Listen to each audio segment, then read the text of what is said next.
Welcome to Progenesis Academy. This is the seventh webinar. Today we are hosting a special seminar because we are inviting both patients and physicians and embryologists to the same table. Today we're going to be talking about IVF treatments during COVID-19 pandemic, the patient's perspective. We are very pleased to have a very wonderful panel of experts in fertility and IVF. Welcome Dr. Eisermann. He is the founder and medical director of IVF MD based in Florida. We have Dr. Sharara. He's the medical director of Virginia Center for Reproductive Medicine. We have Dr. Hosseinzadeh, founder and medical director for Fertility Institute of San Diego. We have Dr. Ravi Gada, who is a fertility specialist at Dallas, Fort Worth, Fertility Associates. And we have Dr. Ivani, IVF lab director at Reproductive Science Center of the San Francisco Bay Area. Thank you for joining the panel. We have also a patient that is joining the panel as well to represent the patient perspective. Monika, thank you for coming along. Very good. So my first question to the panel would be, is your clinic currently operating IVF? And I will start with Dr. Eisermann. The answer is yes, we are. Very good. Dr. Sharara? Yes, we never closed actually. I apologize. I think I have, yeah, okay, I presented everyone. So what did you say, Dr. Sharara? Yeah, we never closed. Okay, perfect. How about you, Dr. Hosseinzadeh? We actually closed and we're opening back up, and tomorrow will be our first official day back. Fantastic. Dr. Gada? We closed for about 4 to 6 weeks, and we're just now starting to do retrievals and transfers again. Okay. How about you, Dr. Ivani? Yes, we closed for a couple weeks, and we have been back open for a couple weeks. Very good. So as you know, we have had few webinars in the past few weeks, and I have always been wondering what is the patient perspective on COVID-19. You guys handle the IVF treatment every day. Could you tell us what the patients is telling you? Are they concerned about COVID-19? What is their perspective? Dr. Eisermann? The perspective of the patient population that we're dealing with is, first question we get, are you guys open? When we make appointments, there is a recording on our telephone that immediately advises the patient, hey, these are times of COVID. Be aware that you will not be able to come in as a walk-in. You're going to need an appointment. You're going to have all the questions asked to screen you out. Why? Because obviously we're concerned about your health. We're concerned about our staff's health. And we have implemented CDC guidelines, which we repetitively announce and have in print all over the office. We have the guidelines that I don't want to repeat it in front of everybody, but it's a multitude of behavioral recommendations and requirements that are applying to staff and patients. So we are open, but we have significant restrictions. Very good. Dr. Sharara? Patients actually call us.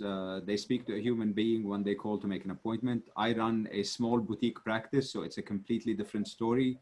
Our patients are told that obviously they have to wear a mask before coming in. Anybody with a temperature of 100 or more is not allowed in the office. We take temperature. We have them fill a questionnaire if they've traveled, if they've went to other states, have they been contacted anybody who's tested positive for COVID? So a whole sheet of questions that they have to go through. We basically, if they are in treatment, we actually tell them to quarantine at home and only come to the clinic back and forth. We don't allow significant others in the office. Practically nobody waits in the waiting area. Everybody is by appointment. We space the appointments out for about half an hour between patients. All of us, the volume has dropped substantially when this started. We cannot say this is a normal business in any way, shape, or form. So as much social distancing as possible, even in terms of staffing, it's minimize exposure as much as possible. Patient walks in, we take them immediately into the ultrasound room, and we don't even have them wait in the consult area. Very good. How about you, Dr. Hosseinzadeh?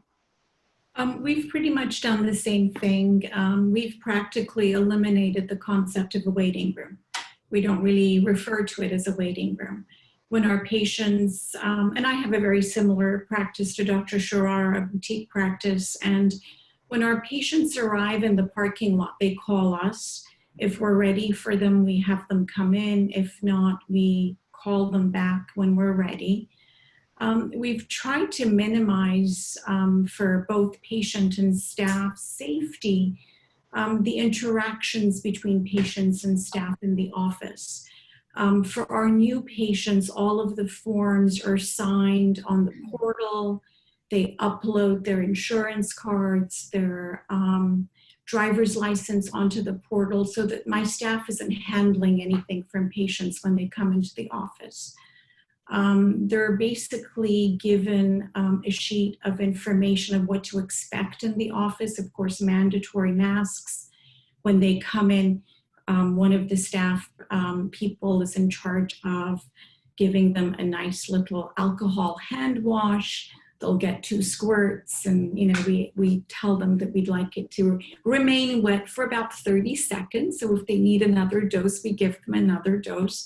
And then they're promptly taken into the exam room as well. For all of our instructions, we try not to handle paper anymore in the office. All of the patient instructions, the calendars are uploaded into the patient portal, so they can have that for reference. And so we're trying to do everything that we possibly can to mitigate the damages, potential damages, as much as possible.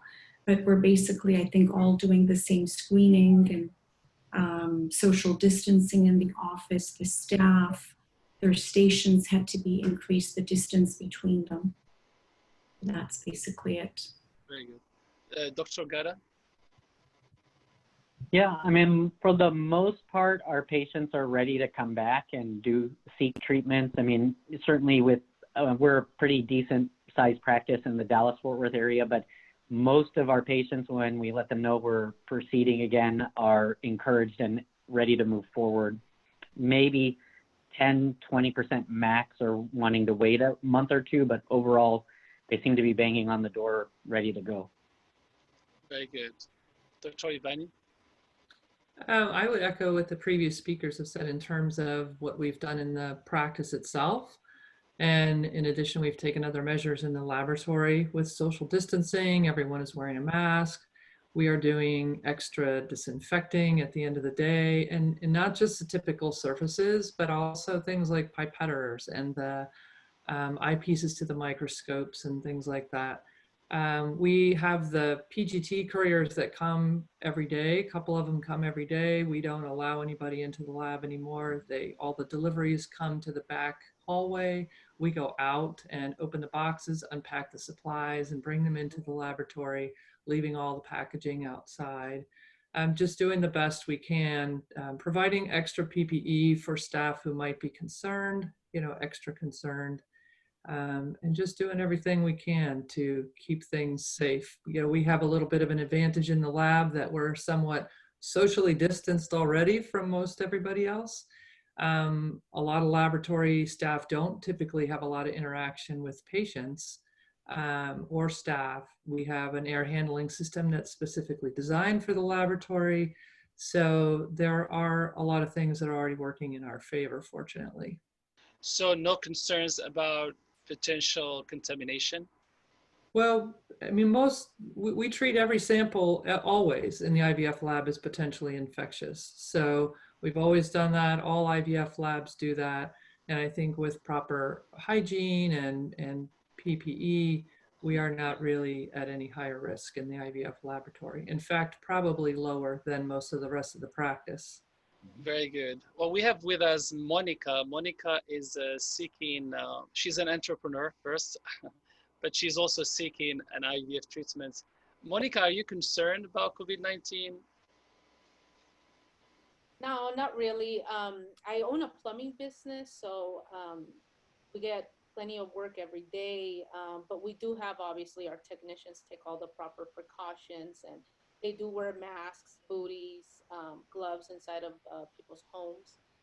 So we are concerned, obviously, for our customers and things like that. But just me personally, I just try to comply with everything I have to do, but at the same time, I stay pretty level-headed about everything, and I'm sure everything will pass eventually. Very good. And we touched base a little bit on what are the, how do you, so what your message to your patients? Now we know that this webinar is, live on Facebook. We have lots of patients over there, and we have about 50 patients in this platform, Zoom platform, that are listening at the moment. What would be your message to the patient that is currently thinking about taking an IVF treatment? And I'll start with the same speakers, the same order. Well, thank you. This is very, very important. Obviously, people that are trying to seek treatment with in vitro fertilization, in my opinion, are no different really, or not to be looked at any differently than couples that are trying to conceive at home or on their own. At this point in time, ACOG has not discouraged attempting to conceive in this current situation, okay? So for the purpose of not discriminating against those that need IVF or in general fertility treatment, we have decided we're going to implement a system that secures the environment and reduces or almost hopefully eliminates the risk of contamination. What are we telling our patients? We say, okay, health always goes first, but if you're trying to conceive and IVF is the way to go, we will apply certain criteria, and I want to basically refer to Fady, Dr. Sharara, who's been very detailed in terms of applying the proper steps in order to be even to get into the office, in order to be able to proceed. We have done this religiously over the last 6 to 8 weeks. We reiterate very careful and cautious behavior when it comes to our staff. And we tell the patients, if you're trying to get pregnant, you have to be extremely cautious, extremely careful, and extremely focused on eliminating or reducing your risk of any form of contamination. They are aware of that. They know that. Very good. Actually, I completely agree with Dr. Eisermann. The thing that is unique about our patients is they are usually, for the most part, extremely compliant. So when we tell them, please quarantine during treatment, they actually do listen. We tell them why they need to quarantine, which they actually completely understand. In the early phase in March, we have about maybe 15% of patients cancel their FETs, their IVF. They say, we don't want to move forward. Now everybody is realizing this virus is here to stay. And that is something that I want everybody who is listening to this webinar to really get in their heads. This virus is not going to disappear. It's going to be with us for a while. And most of our patients are, in my practice, the mean age of my patients is 38 years old, okay? So I don't have people in their 20s. I have tons of people in their 40s. And these are the people that cannot wait 6 months to 12 months until there may be a vaccine or something. We're not going to have a vaccine in a year. Even if we have a vaccine today, how are you going to vaccinate 330 million people in a matter of a day or two? It's just not going to happen. So what do we do meanwhile? We mitigate as much as we can to try to make sure that our patients do not get infected and our staff do not get infected and we do not get infected. So we have patients, as soon as they walk through the door, we get their temperature, they fill a form that whether they've had contact with anybody, whether they've traveled outside of the state, and if they have any symptoms, any cough, any fever, anything. Anybody with a temperature of 100 or more is not allowed in the office. And that's what we need to do. Very good. Dr. Gada? Yeah, I mean, I think actually what Fady said is really probably very important. And this is a bit of a controversial subject. I mean, COVID has caused a lot of controversy. People obviously are passionate about things on both sides of any kind of argument surrounding this. And whether taking a pause or a timeout for a period of time was the right or wrong answer, we're past that now. It did allow for us all to prepare, think about it, accumulate PPE, accumulate testing, gather some information. But in the fertility patient population, if the decision is to not proceed with fertility treatments that a patient chooses to do, it's certainly understandable. But from a standpoint of COVID is going to be gone by August, September, October, November, December, absolutely not. And therefore, if you want to put treatments on hold for a year, if it's a patient's decision, certainly okay. But most of our patients recognize that this doesn't seem to be going anywhere anytime soon. And so they're pretty comforted in knowing we're doing all the right measures to as best we can in this era. But, there's really no avoiding it for the next 6 months. Dr. Hosseinzadeh? It's the same with our patients. Most of them are actually very anxious and eager to get back on track. And they're very relieved when we explain to them all of the precautions that we're taking. And it's to really safeguard their journey, our staff, and to try and maximize our success rates as much as possible. If a patient chooses not to proceed, that's fine. But I think it's very important for everyone to realize that, we're talking about this being the norm for the next 12 to 18 months. And realistically speaking, that's how long potentially they could be delaying treatment. If it's something that they choose, that's totally fine. But every single one of our patients is back on track. And it really was just a pause for us to get ready to implement all of the safety policies that we have in place, to make sure that we have adequate PPE for the OR. And it's more of a relief, as I said, for our patients when they come in, especially when we tell them before they come in what we're doing, and they're just anxious to get back on track. Very good. Dr. Ivani? Again, I would echo what the other panelists have said, and I would want our patients to know that we are doing everything we can to take the best care of you that we can in the safest way possible, the most medically and socially responsible way possible. Everybody I know that was out of the lab couldn't wait to get back into the lab, because we all love what we do in there. We want to take care of your embryos and your sperm and eggs and help you have your dream of a family. This is all new for us too, and we are all learning, and things are changing week by week, even day by day sometimes. So for a patient, I would hope that you would still continue to be positive, and unfortunately we ask that you still be patient, which is difficult, I know, but we're all in this together. That is getting to be quite a cliched line, but it is true, and we are here for you. Very good. We have asked some questions for our audience. I think Miriam is going to give us a little bit of response in terms of the questions we have asked. So we asked our patients if they're currently seeking fertility treatment, and 26% of patients responded yes, 63%, which seems to be the majority, responded no, and we have 12% of patients that are not sure. We also ask if this is their first fertility treatment, and 79% of patients who are attending this webinar said no, 21% said yes. And then the last question we ask patients is, what is the biggest concern about starting an IVF treatment? 56% was COVID-19 risk during pregnancy.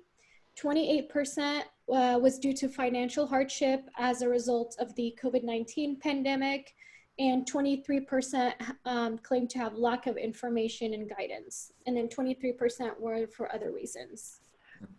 I would like to add something here for the patients that are worried about COVID, and that is obviously a worry. But out of all the fields in medicine, we are probably the most qualified to take care of our patients.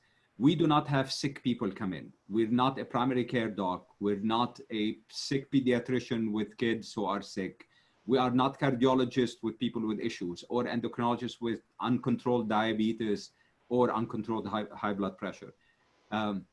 We deal for the most part with safe patients, patients that are healthy, patients that don't have a lot of issues. And our offices have been fixed in a way to take care of our patients. So for those who are worried about coming in and catching COVID from our offices, I will tell you, your chance at catching it at the supermarket are substantially higher than getting it from our office. Can we get other opinions from the panel about the poll? Dr. Eisermann? You know, I am reflecting on the situation as it is right now. If you, depending on what favorite TV channel you like to watch, you're being told anything from quarantining and staying home to drinking Clorox to get rid of the virus.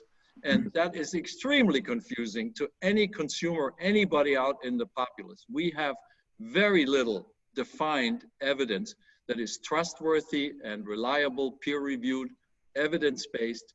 We really don't know exactly how we can 100% guard ourselves against something. We have CDC guidelines, which are important, sure.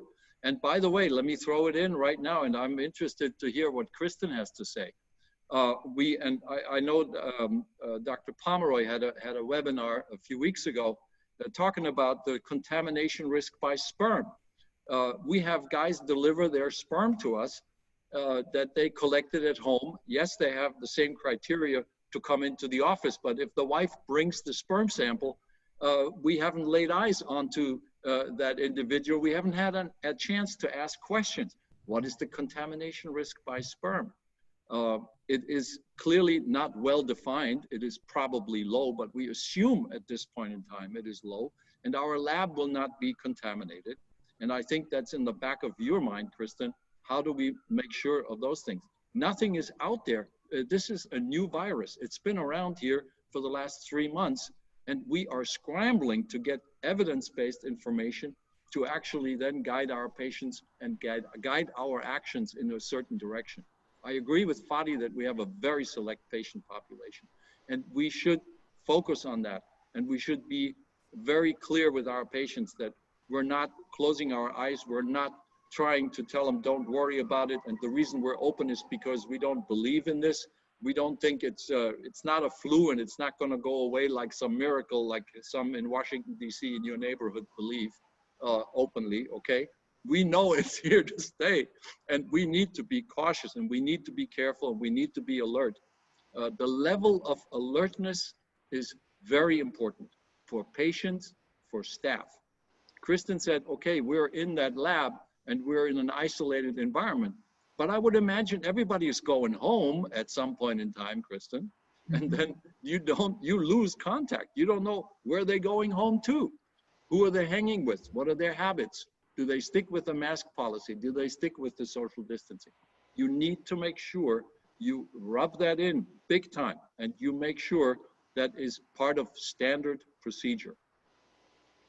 So about this, the sperm, to follow up on this, there have been 2 papers that I know of. The first one showed even that they found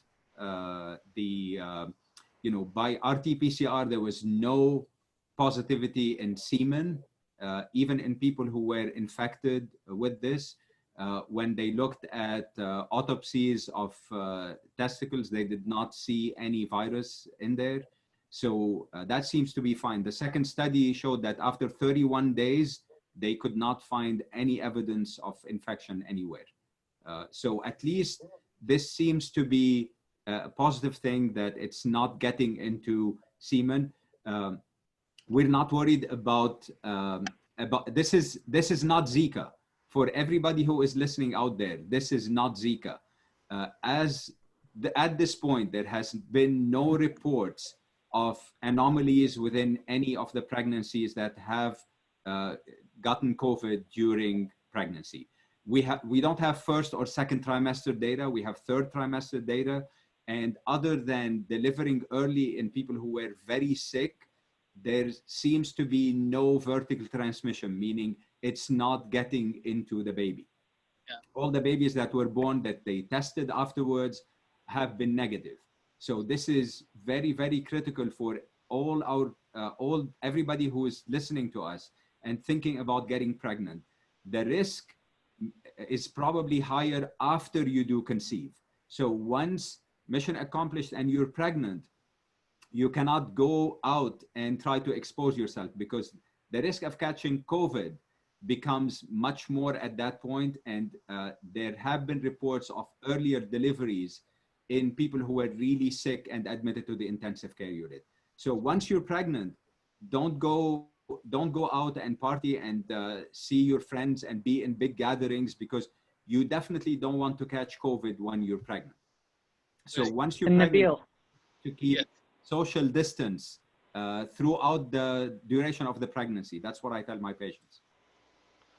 And Nabil, the other interesting thing in that poll that you showed was, in IVF, it's really done in two parts for the most part these days, retrieval and transfer. And the concern is for patients, at least in this poll, risk in pregnancy. Well, depending on where you're at with your fertility and your AMH, you can accomplish the first part in terms of retrieval.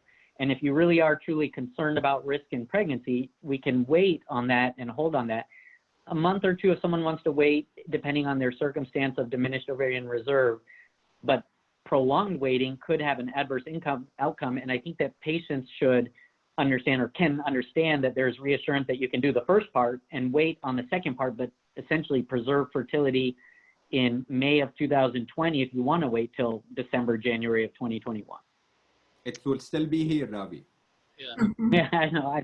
But I'm saying the patients that are concerned, in a poll showing 56 are concerned about pregnancy outcomes, there is a way to alleviate that concern, but still help them get through the first part of it. If for the listeners that are out there, there's an option to split that up, and it's done quite commonly.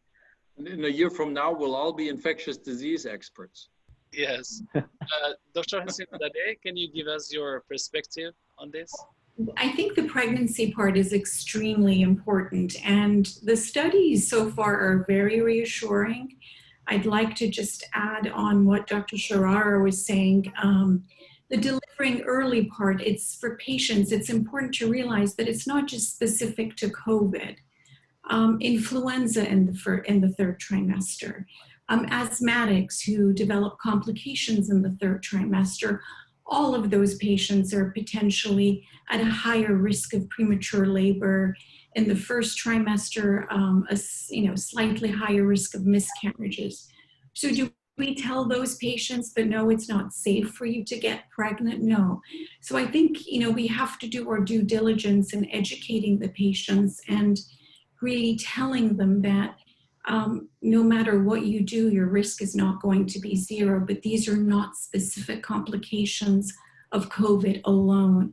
There are lots of other disease entities that carry the same complications, and we don't necessarily tell those patients not to get pregnant. Yeah, I think from past webinars, we had Dr. Pomeroy in one of those webinars, and he was talking about infection and risk of infection and contamination. And he mentioned all these, viruses that the IVF lab is used to work with patients who have hepatitis B and others, other viruses. I'm going to ask you, Dr. Ivani, what do you make out, what is your argument about the fact that you guys have already experienced working with those viruses? Would this be anything different? From our standpoint, the way we handle specimens, I would say no, it's not really any different. To address Juergen's question about bringing samples from home, and what Fady had said about our patient population in general is quite compliant, and we're very thankful for that, because we all have instituted a lot of changes, and one of those is collecting specimens at home to minimize traffic in the IVF lab and the turnover of the collection rooms. We will not accept a sample from the female partner. So we actually had one attempted this week, and we made him drive back in. He didn't understand the instructions apparently and collected. She brought it in, and we made him still drive in.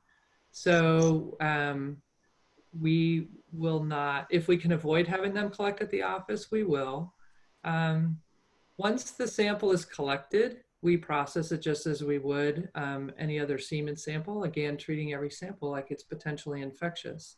So, to try to avoid any aerosolization in the centrifuge or in the hood itself, we have protection for that. We have equipment for that, and take special precautions for cleaning. But once the sample, we're probably more in danger of the specimen cup itself because that was handled by another person, but we're wearing gloves and mask when we handle those specimens, and when the specimen is removed and washed and the cup is discarded safely as it would be. The same with follicular fluid during a retrieval. We actually empty the dishes into specimen cups. We've always done that.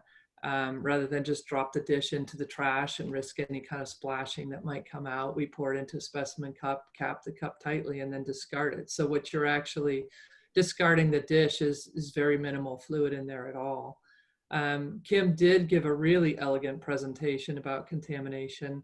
When we were talking about things changing from week to week, last month there was a study that showed no COVID virus in the semen, and then last week another one came out saying that there was. So there's questions about that study, but I think we're just going to continue to learn new things every week about this and adjust as we go. Okay. Monika, you are seeking IVF treatments, and I asked you earlier if you were concerned about COVID-19, and you said you were not. What would you tell other patients that are in your situation? Why do you feel so comfortable and not too concerned about it? Well, I just feel that it's something that happens usually when you look at other pandemics and things like that. But I just feel like maybe I'm a believer that everything happens for a reason and everything will happen at the right time. I probably wouldn't do IVF at this moment right now, to be completely honest, even though I'm kind of relaxed about it. But maybe it would be wiser to wait a little bit. Either way, I see that clinics are taking a lot of precautions, and as long as we follow certain directions, like being quarantined, like that, then I think that we should be fine. So I'm not really seeing like an alert as far as wanting to get pregnant right now. I think it's okay if you do it now. It's okay if you wait later. Very good. Assuming you can wait, Monika. Yes. So we have launched another poll. Miriam, can you tell us a little bit what the questions and what the poll looks like? Yes, so this poll was for IVF centers who are attending this webinar. And the first question we ask is if your clinic is currently operating, and 72% responded yes. I know we usually ask this question every week, and week by week we see the number of yes going up, indicating that a lot of clinics are opening back up. And then 28% said no. The second question was asking what the biggest challenge was when it comes to resuming IVF work.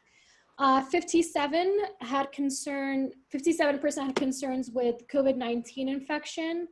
48% had concerns with policy and procedure adjustments to COVID.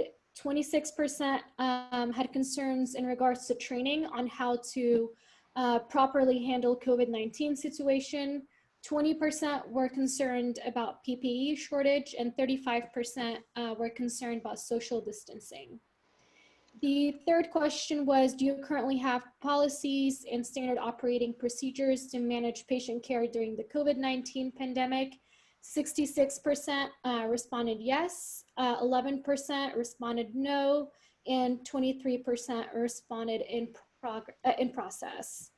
And then the following question was, for recovered COVID-19 patients, would your IVF lab handle patients any way differently than patients affected with other infectious diseases? 25% responded that it will be handled differently, 35% responded it will be handled the same, and 40% were not sure. And then the last question asked, how do you screen your patients in your IVF center? And it looks like the majority are relying on temperature and symptoms, with 91% electing for that. 22% are doing RT-PCR, and 15% are doing antibody testing. Very good. I would like to take the panel opinion, starting with Dr. Eisermann. What is your opinion about the poll in general? About this poll? Yeah. I think it's a challenging number of questions, and as you can see, over time the answers will shift as we are adjusting more to reality, evidence based findings, and our population getting used to living with the condition. The one thing that comes to mind, I have to say, I don't know who of you remember Dennis Hopper. Dennis Hopper was an actor in Southern California. He played in various interesting movies, but his most famous saying was, and that's a long time ago, he said, "The future ain't what it used to be." If you think about that for a moment, the future ain't what it used to be. I will tell you, we are all going to have to adjust. Yes. Adjust in our behavior, adjust in our decision-making, adjust in our, we have educational responsibilities as physicians. I'm sure Fady walks through his office, you all walk through your office, and the first thing, you're not shy of reminding somebody, pull that mask up, put that protector in front of you. You are too close. The lab girls would love to have their little meetings, as they always do. I walk into one office, there's 3 or 4 of them. I say, you've got to be kidding me. So the behavioral adjustments are going to be here down the road, long term. I am as far as saying, for example, I am asking for a refund for Miami Heat season tickets that I've already purchased, okay? Because my neighbor has to sit 6 feet away from me. So who is not going to have their seats available? I'm digressing here, but I'm telling you, behavioral adjustment is the name of the game. Pregnancy, everybody's going to want to be able to have their family. It's our responsibility to guide them through this safely. Very good. Dr. Sharara, what's your opinion? I mean, my plea is to the patients to basically please take care of yourselves, because when you come to the office, if you got infected, you're going to infect us. Just like we make it a point to leave from work and come home and go back straight to work. We're not going anywhere. We're not seeing friends. We're not basically endangering anybody. We expect our patients to really do the same thing.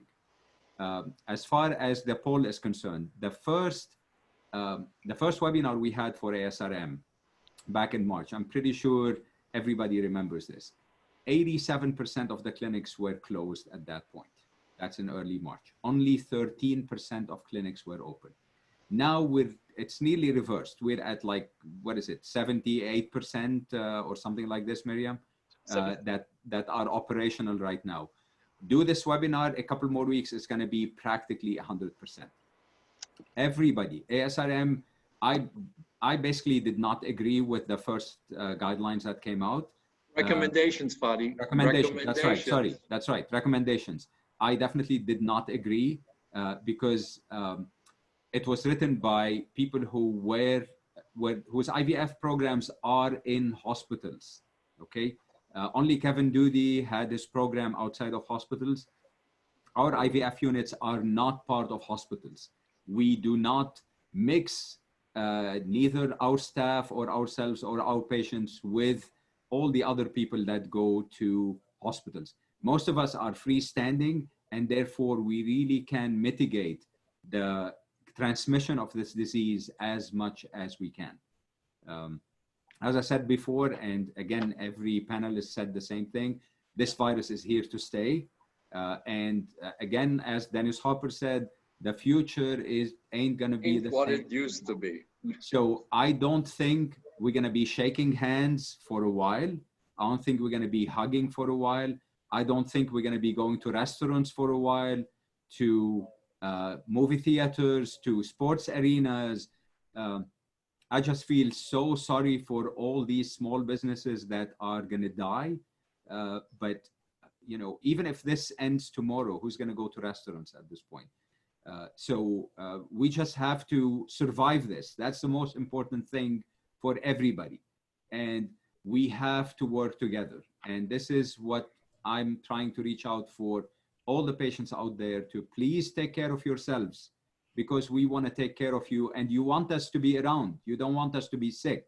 If we're sick, we cannot take care of you. Yeah, exactly. Dr. Hosseinzadeh, what would you say about the poll? Totally agree with the other panelists.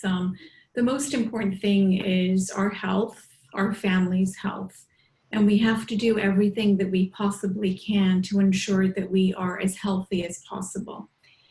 I think our fertility practices not being part of the hospitals is probably one of the safest places patients can walk into. By far more than the vast majority of other medical fields. And another difference is our patients want to come and see us. Sick patients now with heart attack symptoms aren't going to emergency rooms because they don't want to go there, be surrounded by other potentially infected people.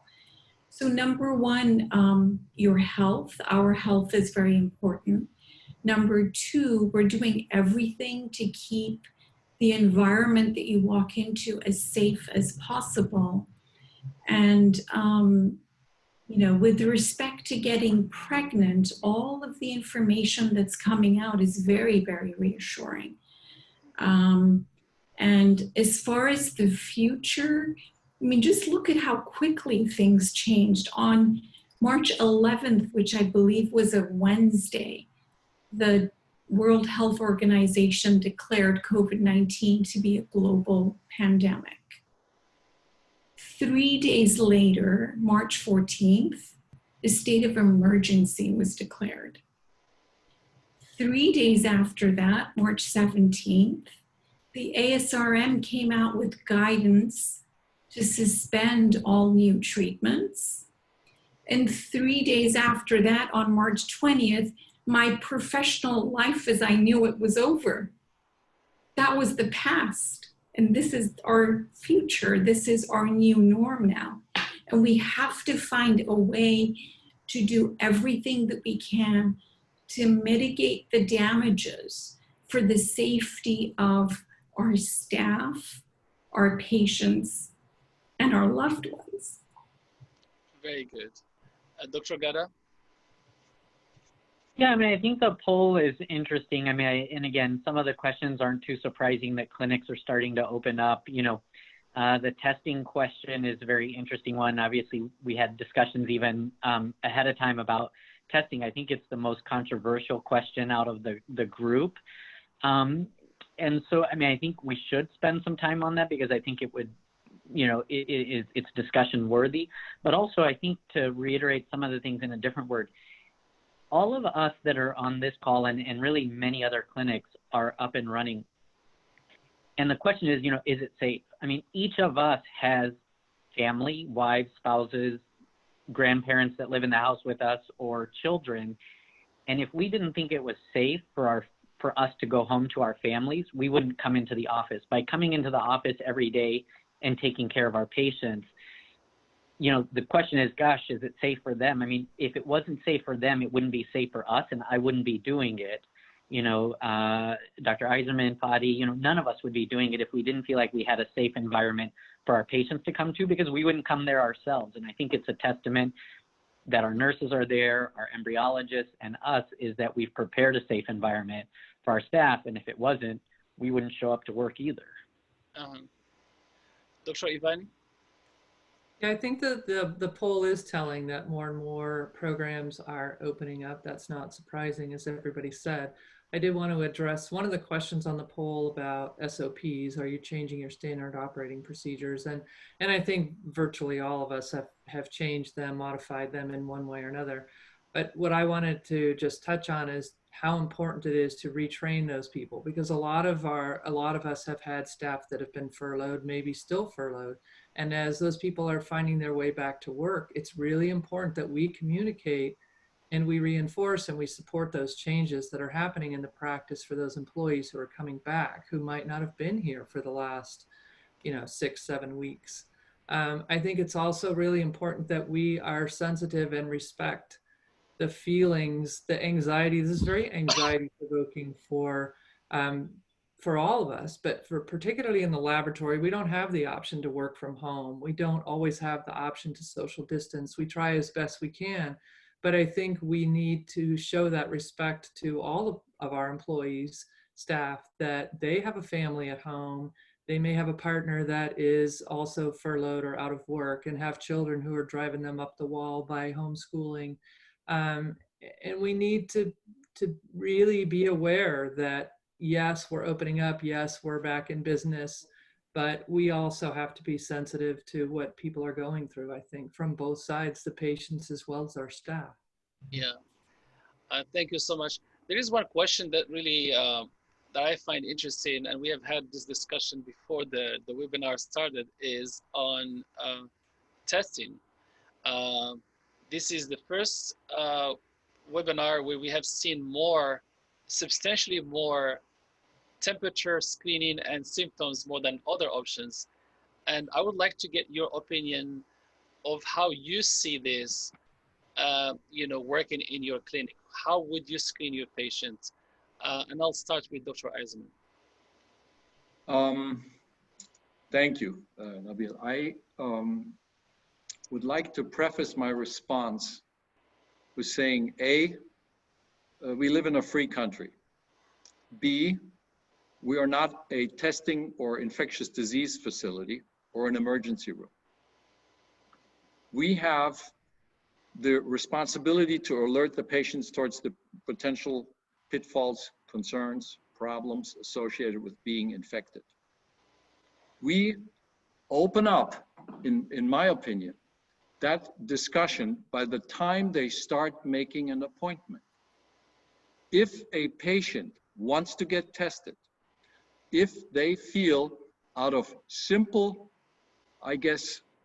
fear, without having symptoms, without having fulfilled any of the criteria that in our questionnaire to make an appointment is essential to rule out potential contamination, increased risk for contamination.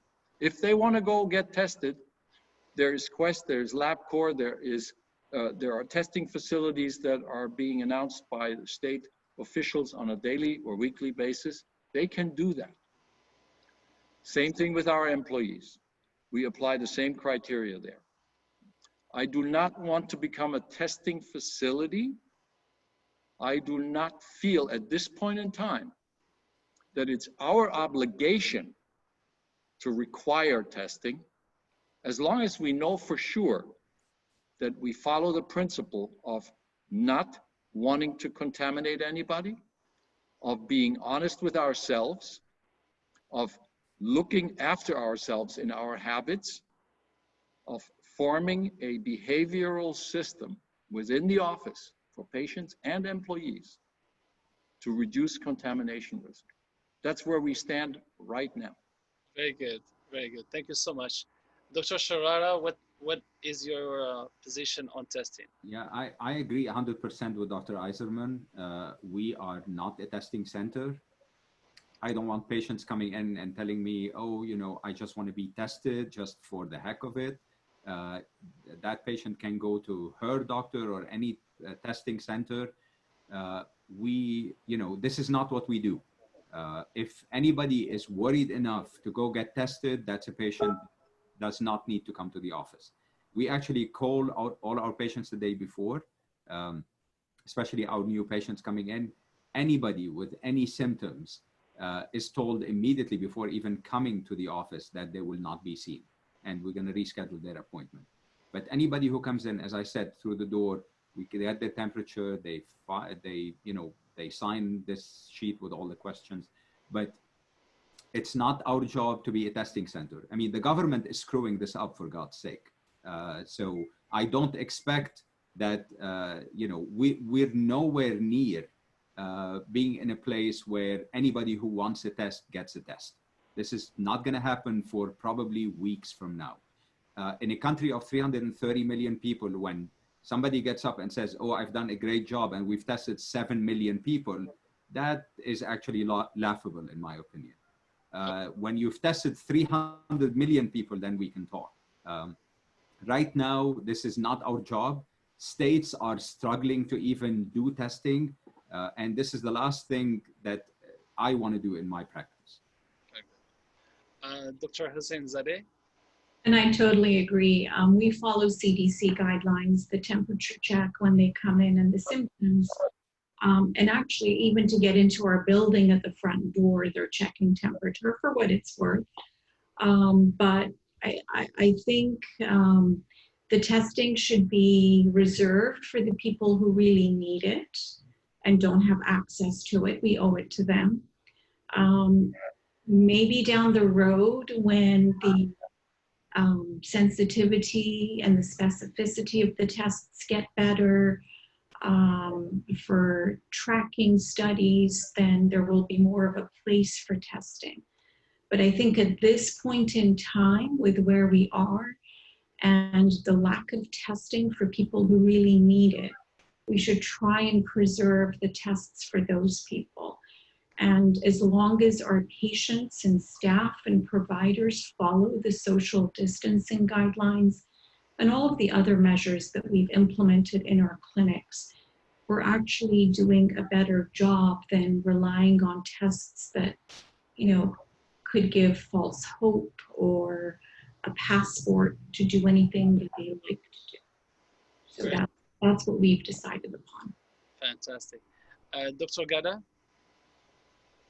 Yeah, I'm a little bit of the contrarian in the group in terms of testing. So our clinic is doing testing on our patients, and we feel pretty strongly about it, or we wouldn't do testing. I certainly think it's clinic choice, and there is no right answer here. So I do want to preface that. I mean, it's just because we're doing testing doesn't mean it's right or wrong, but it's a choice that we've made. And I think that there's a lot of discussion that is important to have about that. I mean, it's common. I'll hear the question about what's the sensitivity and specificity of that test or a test or testing. The follow-up to, in my opinion, should be what's the sensitivity and specificity of doing a questionnaire when the patient calls to schedule an appointment? Have you been around someone who's been sick? Do you have a fever? Have you traveled to China? I mean, I get the importance of those questions, but if the question is what's the sensitivity and specificity of a test, the sensitivity and specificity of an RT-PCR nasal swab compared to a questionnaire to a patient is not even close, So if we're looking at sensitivity and specificity for tests and the RT-PCR is not an adequate sample or test, then we should stop asking patients questions when they call to schedule, because the sensitivity and specificity there is almost useless. In terms of access, I do actually think that was a problem about a month ago, where it was hard to get tests. But now in the state of California, in the state of Texas, and most other places, so many RT-PCR platforms, including with Progenesis, has come up and available that access is much less an issue today than it was a month ago. And I think it's even going to be even lesser of an issue in another 2 weeks, 4 weeks. And so access for, if we as clinicians are running RT-PCR antigen testing on asymptomatic IVF patients, are we taking a test away from a hospital or a government facility that could be running tests? It just doesn't seem to be there. I mean, we have access to unlimited amounts of testing at our clinic. I mean, I could test every patient every day, and we don't actually run out of tests in our center. Dr. Gada, I would be very interested in looking at or hearing about your results in your clinic based on the criteria that you establish for testing a month from now, or maybe 2 weeks from now. Maybe we should review your experience. What is your positivity rate? I'm very curious to hear about that. That would maybe shift my opinion. So we actually have, and Nabil can maybe talk about Progenesis experience. We work with another company, and we're doing some testing, and they're aggregating fertility clinics, and you see about a 1% positivity rate in the asymptomatic fertile population. You know, they do dialysis patients, they do government screening centers, and that's a little bit higher prevalence, positive prevalence value. But at a 1% level, the question is, obviously the follow-up is it worth doing or not? I don't know the answer to that question. Obviously there's a lot of controversy there, but the analogy I give it is, if I'm given an option to get into 2 elevators with about 25 to 30 people inside of each elevator, and I know one elevator people hasn't been tested at all, we're all going to get in there together. And the second elevator, everybody's been tested and the positive people weren't allowed into that elevator. I'm taking elevator 2. I will almost guarantee every time. You're never going to get an elevator that have 25 people. Okay? so that's done. I mean, I would love Juergen to share the data that basically you showed us on, you know, testing symptomatic patients in Florida and how many were positive. Because the question, Ravi, for you, if you're testing 99% of people, right? So these are the results. So that's Florida, 552,361 symptomatic patients. Out of 22 million in Florida. Right. And out of these, remember, the 552,361 were negative. So basically out of nearly 600,000, of more than 600,000 people that were tested with symptoms, only 42,000 were positive. So that 7%. Translates into what, 7%? Yeah, 7.2%. These are symptomatic patients. So when you're testing 99% of your patients to get that 1%, is this adequate use of resources in this day and time when everybody is suffering? Yeah, so I mean, it's a great question. Like I said, I don't know the answer, but I mean, I will tell you, we screen every patient for HIV, and in 7 years, I've seen it come back positive 1 time. Yeah, HIV is much more deadly than corona.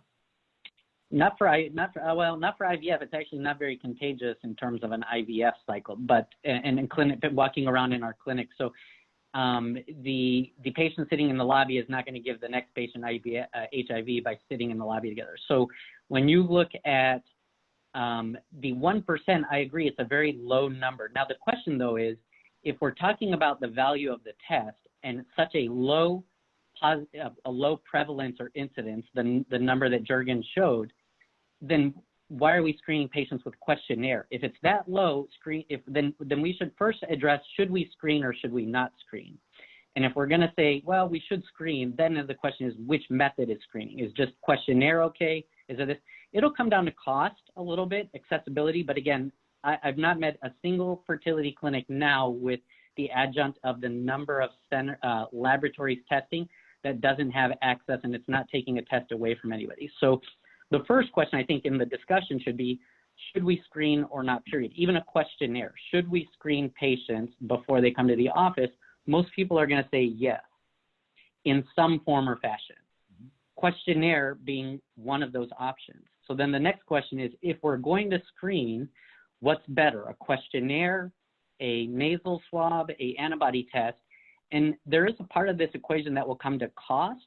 So if cost is in the equation, then the questionnaire becomes a little bit more valuable argument. But if you take cost out of the equation, and in our center, we are taking cost out of that equation, then it's really pretty simple, at least in our opinion, that doing the nasal swab RT-PCR has value, because everybody has said that they're screening the patient one way or another through a questionnaire.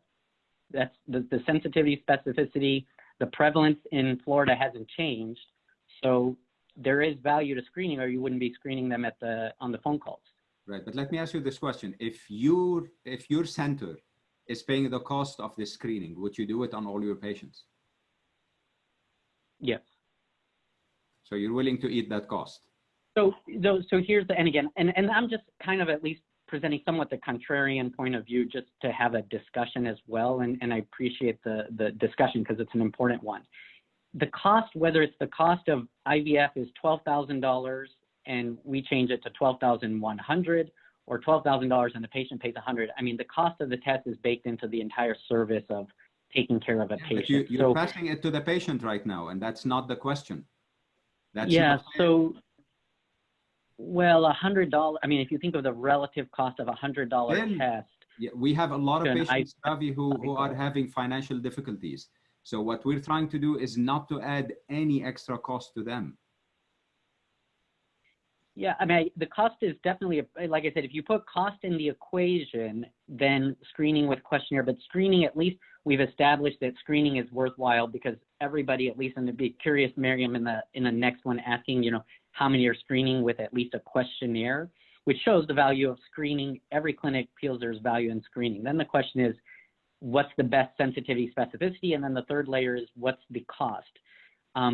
The cost to the government, over $2.3 trillion in stimulus packages and other things. I think the cost of an individual test, you have how many patients going through IVF in the next 2-3 months. It is part of the equation. I mean, there's no doubt, and that's why I'm not saying it's right or wrong, but our center feels like the cost of giving our staff reassurance that our patients are negative, our anesthesiologists that are at the airway managing that patient, the patients knowing that the other patients coming in and out next to them, that value to us is worth more than the value of the test. But again, it's center dependent. I think we're also a big center and we have more traffic, and in a smaller center where that may not be as much of an issue, then it's a different equation. So I think the location of the clinic, the size of the clinic, the setup for the clinic probably plays a role in that discussion as well. I mean, as far as I know, even in Italy, they're not testing patients before IVF. I guess the question I would have, but I don't know. Oh, go ahead. When do you test and how often do you test? So if a patient comes in and has a retrieval and then a month later they have a frozen transfer and they don't get pregnant, and 2 months later they come back, I mean, are they being tested every time, and how effective is that?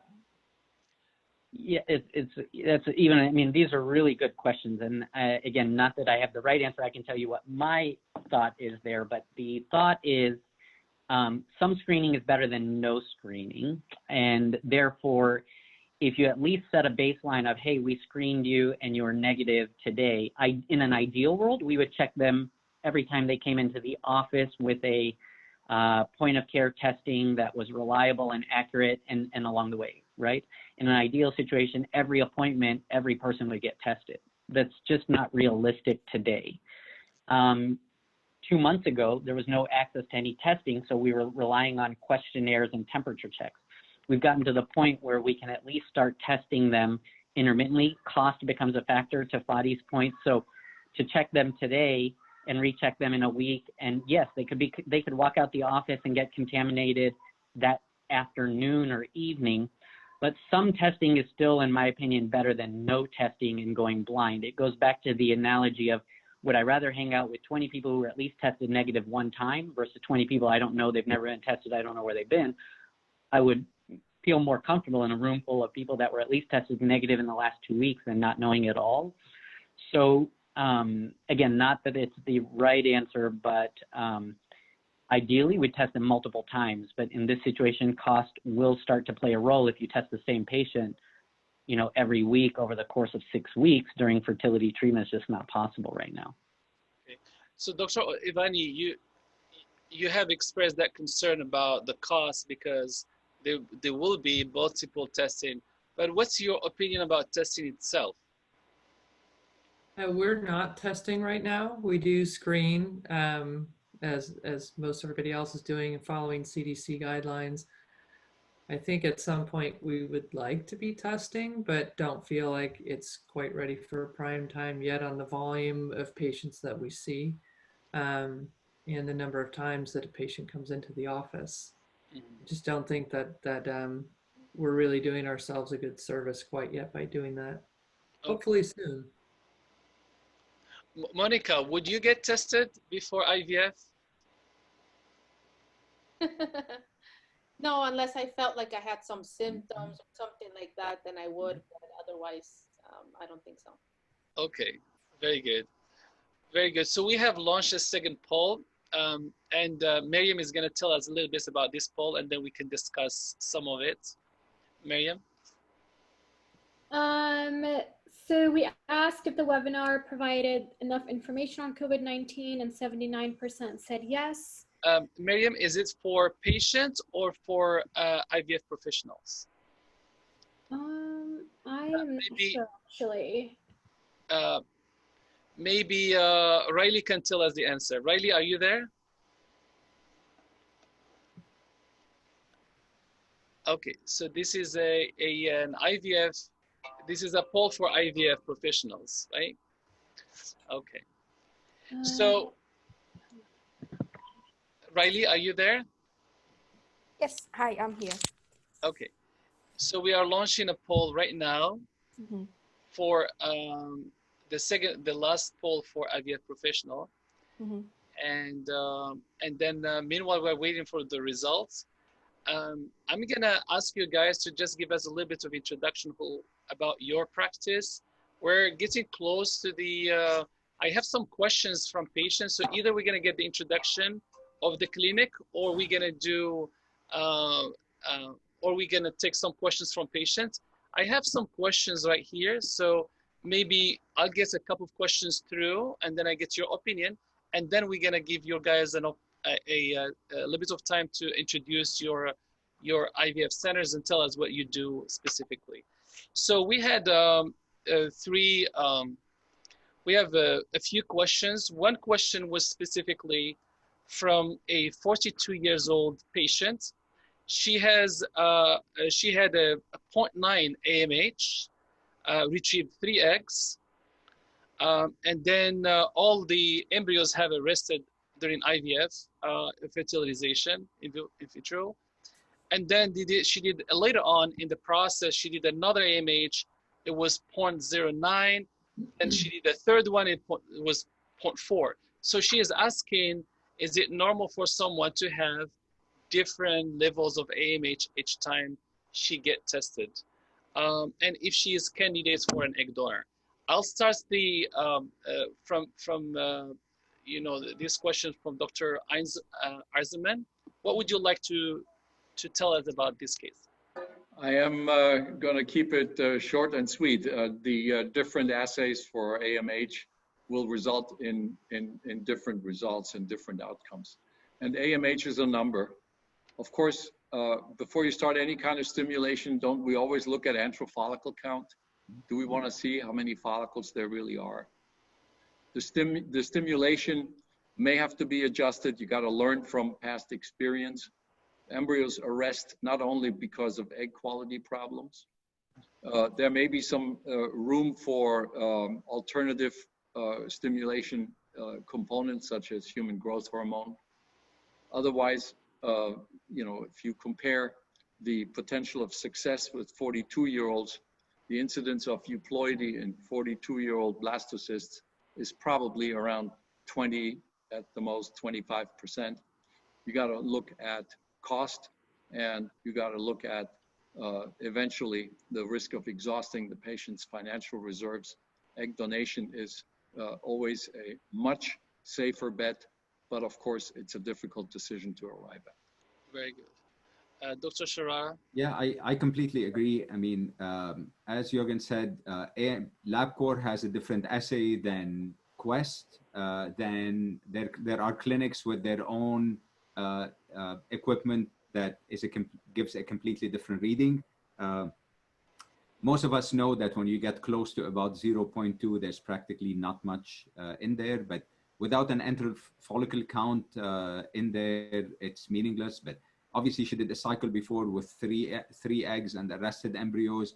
And if you have a set amount of money that you want to use, then you're much better safe moving on with donor egg if that's something acceptable to that couple.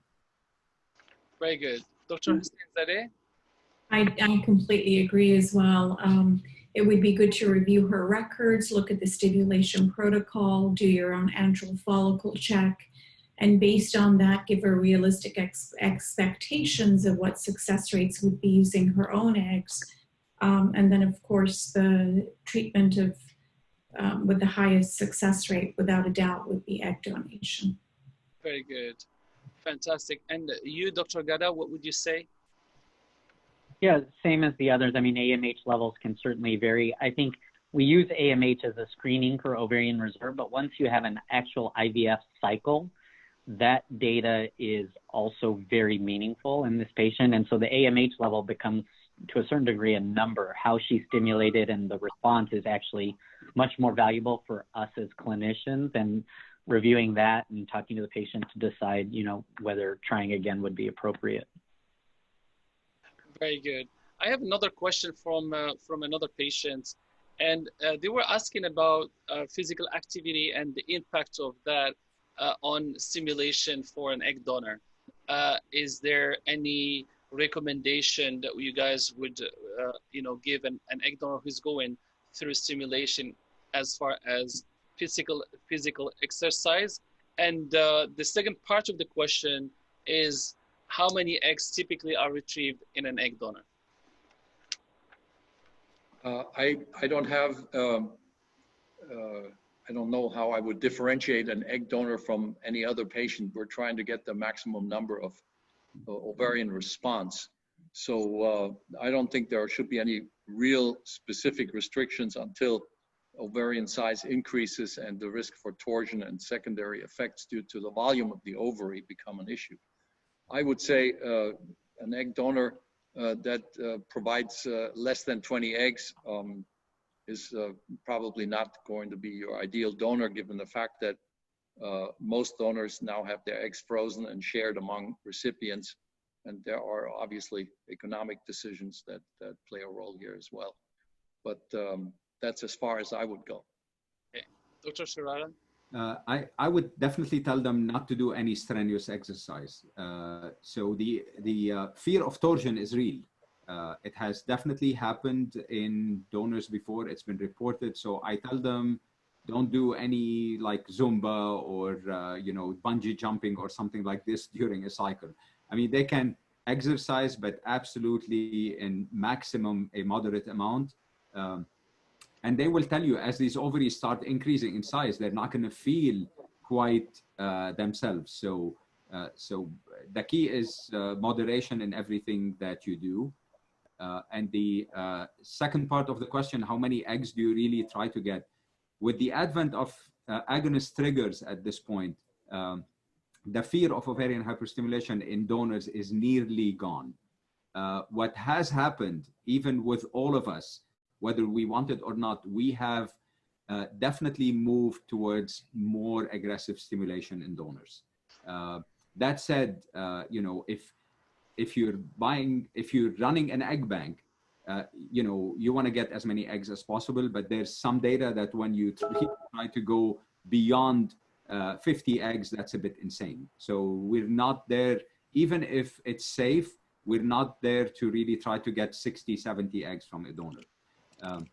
But an ideal donor would give you, a good 20, 30 eggs would be fine, would be more than enough.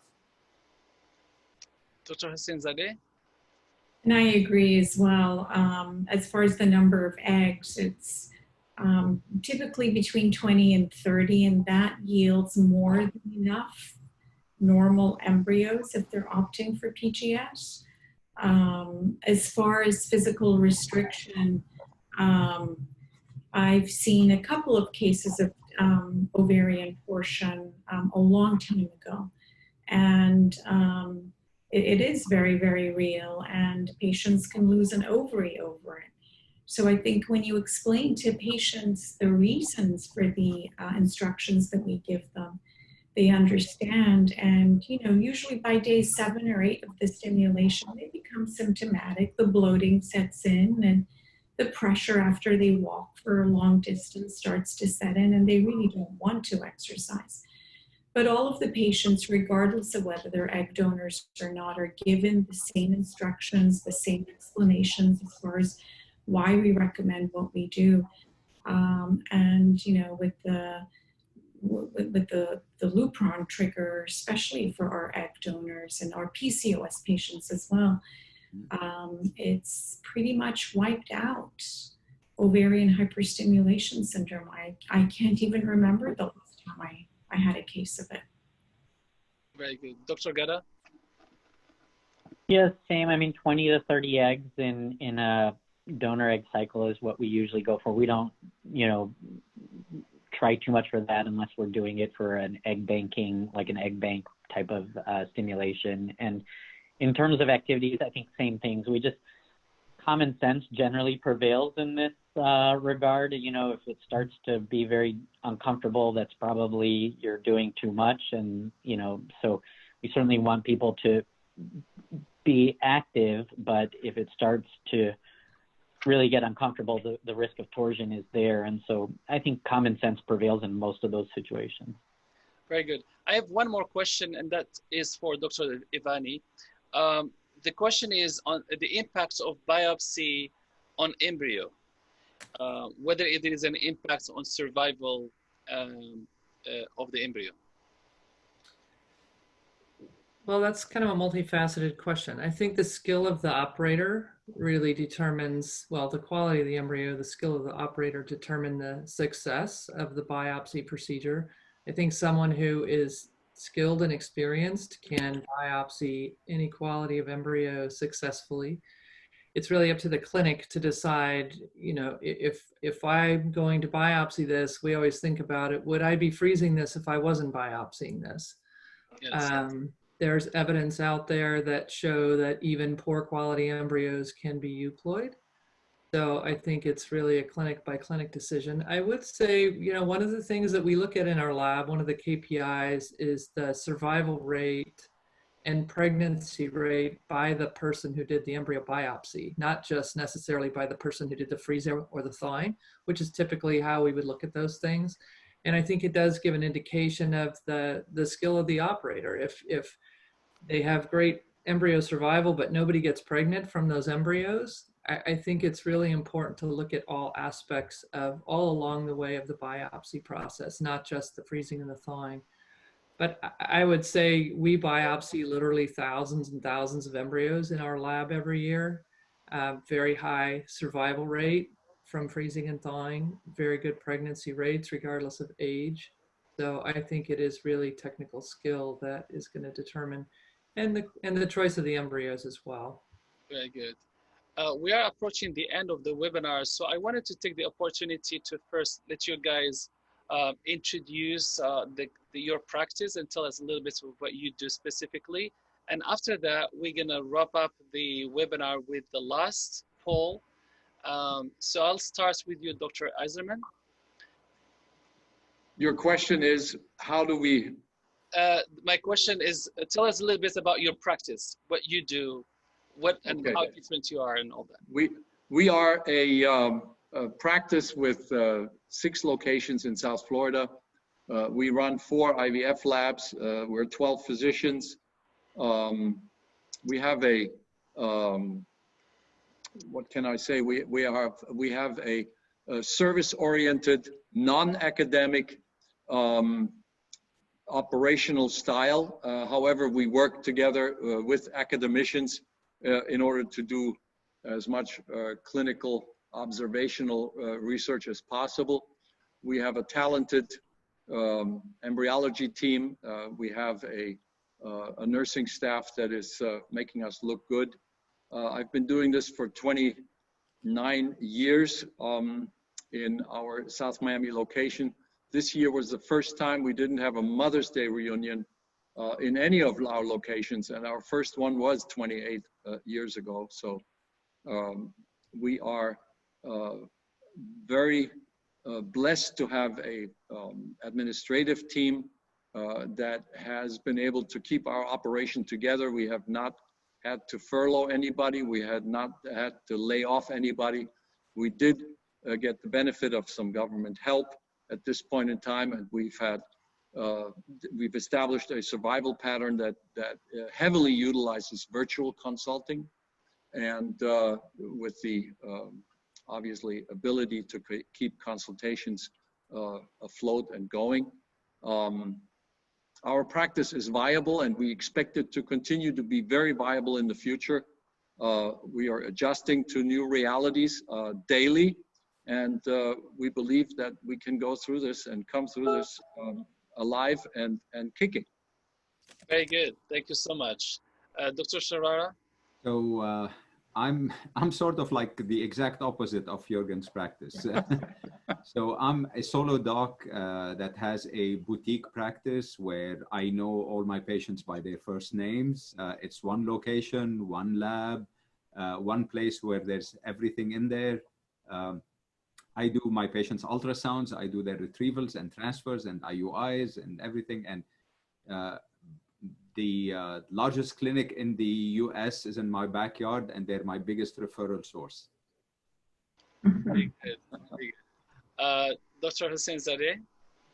So my practice is very similar to Dr. Sharara's. I am in La Jolla, a small boutique practice. I know all of my patients by their first names, and I could just say ditto, ditto, ditto to everything Dr. Sharara said. I see my patients, I do their ultrasounds, IUIs, retrievals, transfers. They're our extended family in a way, and we're there for them whenever they need us. And I also have two of the largest practices in the same building. And there's a walkway from the 3rd floor to the parking lot, and our office is right next to the elevator on the 3rd floor. So as patients are walking out to the parking lot, they see our name and our practice name, and it's a pretty good source of referrals as well. Fantastic. Very good. Dr. Gada? Yeah, so I'm here in Dallas, Texas. Our practice is Dallas Fort Worth Fertility Associates. We're actually probably medium sized. Sorry, I got this sun coming through the windows, but we have about 5 doctors, do about 800-900 retrievals a year, and so we're kind of an in between medium sized practice, one IVF lab, but we're lucky we practice in the great state of Texas. So. Fantastic. Dr. Ivani? I am the laboratory director at the Reproductive Science Center of the San Francisco Bay Area. Last month was my 30th anniversary, 30 years there. Juergen, I remember meeting you 100 years ago. When I finished graduate school, I said I will do this only until it's not fun and not challenging anymore, and that certainly has not happened. We have one main center in San Ramon, which is about 40 miles east of San Francisco. 6 incredibly amazing physicians, a really wonderful leadership team, and an incredible family of staff take care of our patients at our main center, and then 3 satellite locations. And we're doing about 1,500 retrievals and about 1,500 frozen transfers a year. Fantastic. We have the results for the last poll, and I'll let Miriam tell us a little bit about the poll. Yes, so this one was for patients, and we asked if the webinar provided enough information on COVID-19, and 79% of patients said yes. So thank you to all of our panelists for making that happen. And then the next question was, how likely are you to start the fertility process after attending this webinar? And 64% are very likely to start fertility process, 23% are somewhat likely. So it looks like you have encouraged quite a few patients to start treatment. And then we've also asked if they would like to, if patients would like to see more informational webinars like this in the future, and 87% said yes. Very good. Well, this is a great news. I really applaud all of you for making a case for patients and giving them some sort of assurance and information, which is more important. Do we have any other poll for clinics that we would like to show and discuss? I think we have 1 second, and that's the last one, actually. Yes, so we've also had IVF professionals attend the webinar, and we just wanted to ask how valuable they found this webinar to be, and 83% have found it very valuable and 15% have found it somewhat valuable. Very good. I'm gonna just take the last comment. If any one of you would like to add something before we wrap up the webinar.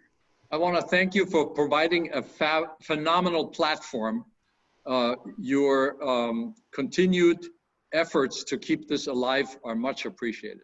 Thank you so much. Thank you. Yeah, I was going to say exactly the same thing and just tell you that I think you need to do this probably monthly, this specific patient thing, because I really feel patients are extremely hungry for information. As everybody said before, this is such a fluid thing that things are changing sometimes on a daily basis. The more within a month, I will guarantee you that it's going to be like light years from where we are today. The more clarity we have, the better the patients and us are going to feel about continuing to move forward with what we're doing. Very good. Dr. Hosseinzadeh? I have to say that in spite of the pause that this COVID-19 has created, I've never felt more connected with my colleagues than I have in the past few months. Seems like few months, few weeks, I should have said. I mean, it's wonderful that there are all of these platforms, and Nabil, kudos to you for doing this on such a regular basis, because it's all about educating the public, not just patients, but also professionals, and being very transparent with where we are now, how much better off we are now than we were 6 weeks ago. And I think that's very important for everyone to be able to have this opportunity to listen to these events and participate. So thank you, thank you, thank you. Thank you. Fantastic. Any comments, Dr. Yeah, let me thank Nabil, and I mean, thanks for putting it on. Nice to talk to all of you guys and have this discussion. And, you know, each of us got to talk about our practices. I do want to talk about Progenesis and just, you know, for people that are considering testing, I know you haven't said anything, but you guys offer testing. And if someone is looking for an option or access, I mean, we've bought kits from you guys and had, you know, good use with those. And we appreciate you guys stepping up to the plate during a time like this. So thanks again. Thank you. Thank you. Dr. Ivani? I would also like to extend thanks to you, Nabil, to continue providing this information. And on behalf of embryologists everywhere who don't always get to travel to conferences, this is a great way to get younger staff and newer staff engaged, involved, and really invested in what's going on, not just with COVID, but with the field in general, and getting to put faces to some of these names. So thank you for doing that. Thank you. Thank you. Monika, would you like to add any comments? Your voice is muted. Looks like the audio is muted on your end. Very good. Very good. She's located in La Jolla, and Dr. Hosseinzadeh is in La Jolla too. So you guys should talk to each other. Yes. Yes. We'd be happy to. Yeah. Any comments, Monika? Now though? Yeah, I can hear you now. Wonderful. Thank you so much, doctors, for your time, for all the information, for your wisdom. Really appreciate it. And Bill for putting it together. Thank you very much. Appreciate it. Thank you. Well, thank you, everyone. Thank you for bringing such a value to Progenesis Academy seminar. We are trying to do every week one webinar like this or seminar. We have moved from just doing a webinar with clinicians and IVF professionals, and now we are trying to involve the patients. I think that is a key component to this dialogue. I would like to thank every one of you personally.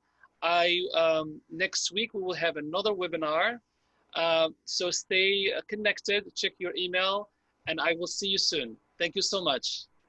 Thank you. Thank you. Everyone. Bye. Take care, everyone. Bye-bye. Bye. Bye-bye. Johnny, time to loosen your tie. Not yet. Bye-bye. Stay well. Bye. You too. Bye-bye. Bye, Minoos. Bye, Fady. Bye. Bye-bye.